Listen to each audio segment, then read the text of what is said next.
Pushpa 2 cinema releasing ദിവസമുണ്ടായ തിക്കിലും തിരക്കിലും യുവതി മരിക്കാനിടയായ സംഭവത്തിൽ നിയമം നിയമത്തിന്റെ വഴിക്ക് പോകുമെന്ന് തെലങ്കാന ഡിജിപി ജിതേന്ദർ. അന്വേഷണം പുരോഗമിക്കുകയാണ്. കോടതിയുടെ പരിഗണനയിലിരിക്കുന്ന കേസിനെപ്പറ്റി പ്രതികരിക്കുന്നതിൽ പരിമിതിയുണ്ട്. എന്തായാലും നിയമം നിയമത്തിന്റെ വഴിക്ക് പോകുമെന്നും കേസ് സംബന്ധിച്ച് കൂടുതൽ പ്രതികരിക്കാനില്ലെന്നും അദ്ദേഹം കൂട്ടിച്ചേർത്തു. ഇക്കഴിഞ്ഞ ഡിസംബർ 4-ാം തീയതി ഹൈദരാബാദിലെ സന്ധ്യ തിയേറ്ററിലായിരുന്നു സംഭവം നടന്നത്. ചിത്രത്തിന്റെ പ്രീമിയർ ഷോ കാണാനെത്തിയ ഹൈദരാബാദ് ദിൽസുഖ് നഗർ സ്വദേശിനി രേവതി 39 വയസ്സാണ് തിയേറ്ററിലെ തിക്കിലും തിരക്കിലും പെട്ട് മരിച്ചത്.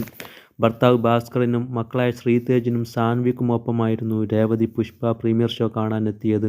ഇതിനിടെ അല്ലു അർജുൻ അപ്രതീക്ഷിതമായി തിയേറ്ററിലേക്ക് എത്തുകയും ആരാധകർ തിരക്ക് കൂട്ടുകയും ചെയ്തു. തിയേറ്ററിലേക്ക് പ്രവേശിക്കാൻ ശ്രമിക്കുന്നതിനിടെ രേവതിയും മകൻ ശ്രീതേജും കുഴഞ്ഞു വീഴുകയായിരുന്നു. രേവതിയെ ആശുപത്രിയിൽ പ്രവേശിപ്പിച്ചെങ്കിലും മരിച്ചു.